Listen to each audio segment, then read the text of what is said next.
Hey, what is up guys, it's DragonxDuelist here, and today I have for you guys a video about my personal metagame predictions for the 2015-2016 format after the November 9th, 2015 ban list.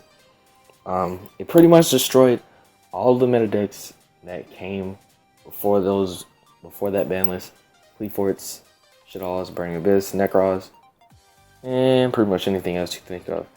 So this pretty much brings the opportunity for other decks to shine, especially the newer decks, and maybe some of the older decks that are getting more support. So these are kind of the decks that I think will be or could become the new meta in this next format, because pretty much all the rest of the meta decks are dead because of the ban list effect on them. So, alright, starting off with some of the older archetypes that I think can still be meta or were meta before and can kind of get new meta. Knights, I think, can still be meta because they were hit the least in the ban list of the meta decks, because the only reason that they were hit was because of Rhoda being pushed down to 1, and I don't think that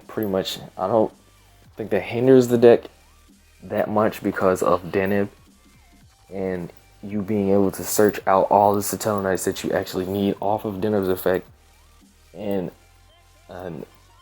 essentially an infinite amount of combos for you to get back Deneb from the grave and special summon it to activate its effect again and again and again. I think that will still be meta even though that Rhoda is at 1. So that's my opinion on that. Atlanteans / Mermaids, they're definitely gonna come back, especially with the release of Neptune Abyss, the Atlantean Prince. This card is absolutely amazing, and it gives the deck new life, especially after the past couple formats that pretty much all of the meta decks have been ruling, like Burning Abyss, Fleetfort, all that just got destroyed by the recent ban list. And I definitely think that this gives Mermaids / Atlanteans a huge opportunity to come back into the meta. So next we have Gear, with the ban list bringing back Gear 2-3.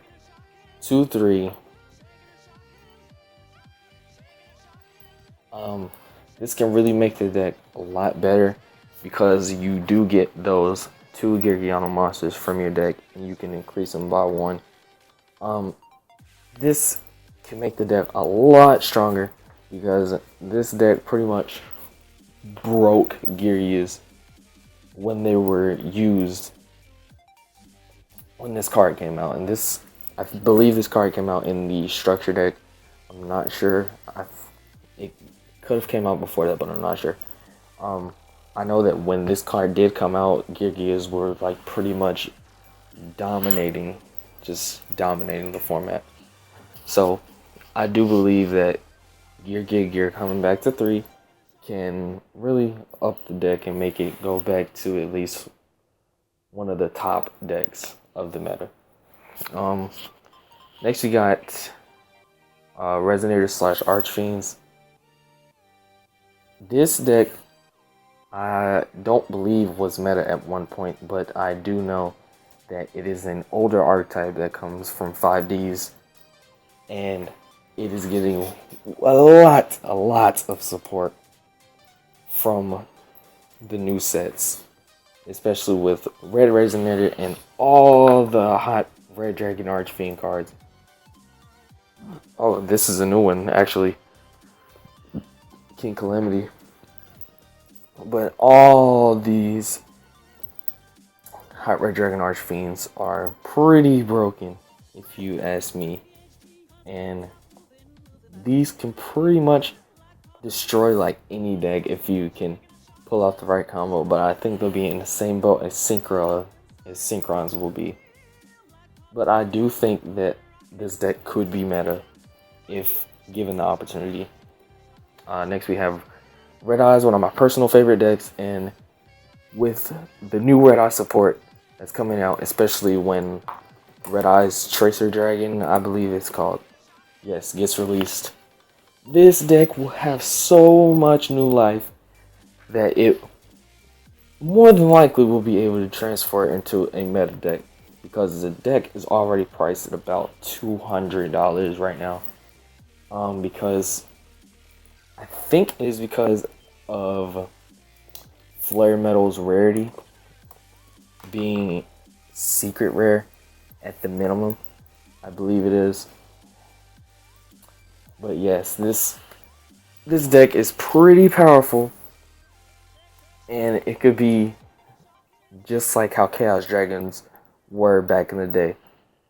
I can definitely see it getting some play in, and maybe even becoming a meta deck. But that's just my opinion. I know that's kind of favoritism because I love Red Eyes.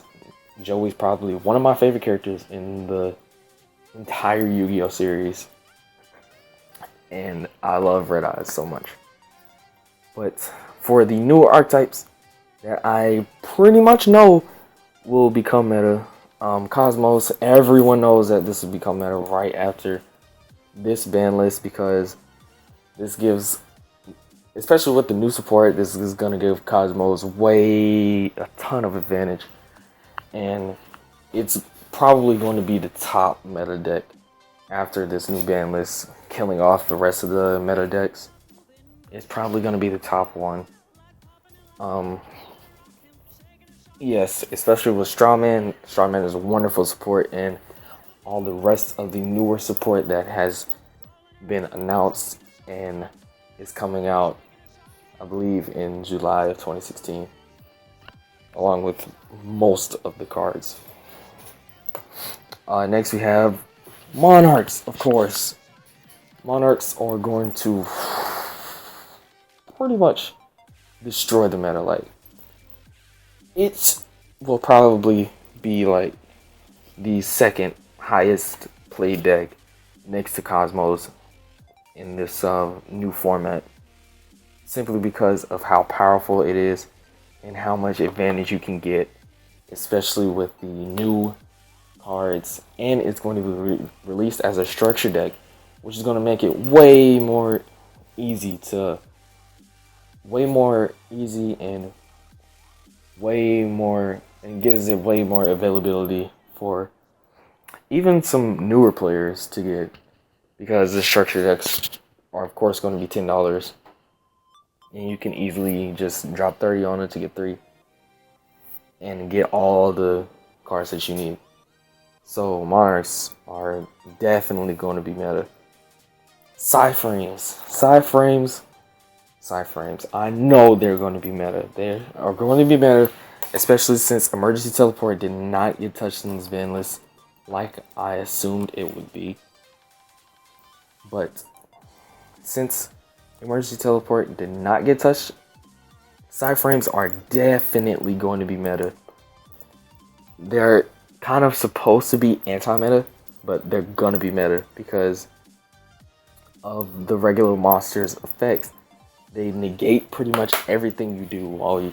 It's like, okay, you're going to use that spell card. Okay, no, I negate it. So I can special summon this, and then special summon Driver from my deck, and then use a field spell so I can immediately synchro summon into Psyframe Lord Omega, and pretty much anything else that I want. So Psyframes are definitely going to be meta. Next we have Performer Pals. I'm sure all of us already know that Performer Pals will be meta, especially when Monkey Keyboard comes out in the TCG, because this card is just broken. Pair it with Skullbat Joker, which searches out everything in the Performer Pal deck. We can definitely see Perform Mages and Pals being one of the top decks in the meta after this ban list, because it is definitely that is definitely the case in the OCG right now. most of the OCG Japan deck list that you're seeing is Perform Ages and Pals, because that deck is really broken. Especially with Monkey Keyboard being in the OCG, and they get the opportunity to use that. So yeah, that makes it even more broken. So I'm sure it'll be meta over here in the TCG pretty soon. Next we have Magic Specters. I know that this deck can be meta. It has all the potential to be meta, simply because of its final effect of all the cards. It cannot be destroyed. They cannot be targeted by or destroyed by an opponent's card effects. So Raigeki does not work. Dark Hole does not work. Phoenix Chain does not work.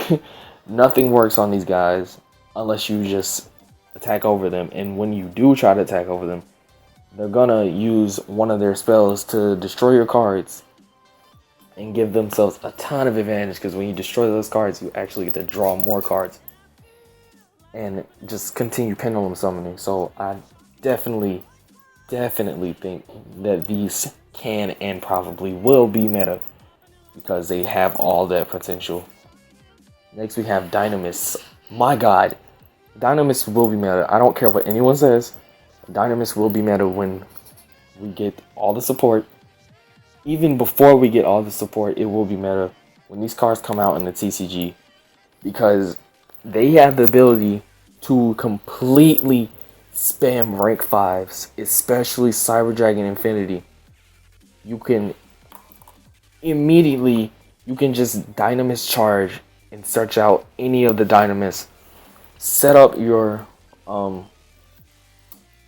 scales and pendulum summon level 5s from your hand, just so you can go into a Nova and then into an Infinity. This is gonna make Infinity so much more broken, because you get to special summon him in your first turn. And I actually have a deck where you are going to get Cyber Dragon Infinity in the first turn, pretty much no matter what. As long as you have your scales complete, you can summon Cyber Dragon Infinity in the first turn. So this is going to make Infinity even more broken than it already is. And that is why I know that Dynamis will be meta when they come out over here in the TCG. Next we have Super Heavy Samurais. I know that some people think that Super Heavy Samurais aren't that great, but with these new pendulums that they're getting, this can make the whole deck just a lot better, because before they made the pendulums, you'd have to depend on, normal summoning a super heavy and then using this effect to special summon another super heavy from your hand, changing them to defense mode and all that kind of stuff. But now that you have pendulums, you can just special summon them all and then synchro into any of the super heavy synchros that you want, and they go directly into defense mode, and they have high defense, which means they can attack.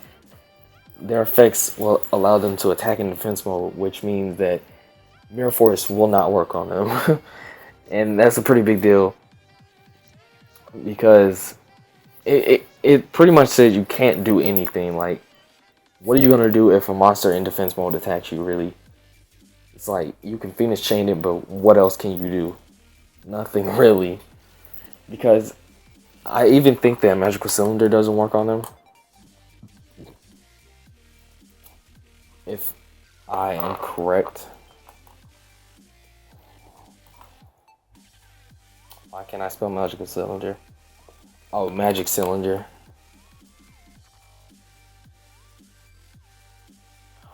Well, it works, but it doesn't really do much damage, because the Super Heavy Samurais have relatively low attack, especially the synchros. They have relatively low attack, and that pretty much seals the deal, especially with these new pendulums and with their equipped monsters being able to protect them for pretty much the entire game and making them gain defense instead of attack, which means they can just keep gaining defense so they can keep attacking you. And this one has 3,800, and I'm pretty sure no one is going to be getting past that unless they switch it to attack mode somehow. But even still, that's 2,400 attack. What can you really do? So Super Heavy Samurais definitely have the potential to be meta, especially now that they're getting the pendulums. And they only have 2 scales right now, but I am sure that they will have a lot more to come. And finally, the deck that I think is going to be meta in this next format when their cards get released is Gradles. Gradles are pretty much monster forms of Snatch Steal. They're ridiculous. They steal your monsters and they synchro with them into a bigger monster that can, I believe, that can also steal your monsters. Let's see. You can target cards your opponent controls up to the number of water monsters used for synchro materials and destroy them. You're destroying them, and you can pretty much get all your advantage back. You can special summon a water monster in your graveyard, but its effects are negated. So naturally, you're gonna go for slime and then synchro again into another Gradle Dragon and other things like that. So all of these are pretty much going to be destroying some of the meta decks, especially Cosmos, because, well, I don't think that really has an effect on Cosmos because they have that ability to banish, and it's during either player's turn. So if you try to steal it, they're just like, okay, I'll banish this, and then you're pretty much screwed. But most of these other decks, I'm pretty sure they'll have a large effect on. Maybe Performing Pals, maybe Perform Major Pals, I'm sure they'll have an effect on, but they are really, in my opinion, overpowered. I don't think they should be hit in a ban list to come or anything, because I don't think they will have that much of an effect on the meta. But I think they will be meta, and they can be meta. And now that people are kind of looking towards different decks to be meta in this next format because of the elimination of all the meta decks pretty much in the last format, I'm pretty sure people will take solace and refuge in these new cards that are coming out, especially with the Mermails and Cosmos and Monarchs and Side Frames even. I'm sure that people are going to use these to the full advantage. I like that this format is possibly going to be more creative than the last format. I know we had about 5 different archetypes in the last format that were meta, but I feel like this format can be probably one of the most creative, if not the most creative, with the introduction of all of these other decks and all these newer decks coming out, all these newer archetypes that can be meta. They have the potential to be meta, and I think Konami did that on purpose so they have that ability to be meta. And I think that is part of the reason why they pretty much destroyed all the meta decks that were relevant in the last format, as to get those decks pretty much out there so that people will want to play it instead of being afraid that, you know, something like Necros would just destroy them in like a tournament or something. But yeah, that's my take on the metagame predictions. I do think that this will be a really, really creative meta this time around. And if not, someone can tell me what they think would be meta in the comments down below. I honestly need to know, because I have no idea what's going to be meta. I know that Mermails is going to be meta again. Everyone knows that by now. And I know Cosmos is going to be meta. Everyone knows that. And Monarchs. But you guys can tell me what you think is going to be meta in this format and next year and all those oncoming formats. But yes, thank you guys for watching. Like this video if you enjoyed, subscribe to my channel, and I shall see you guys later. Peace.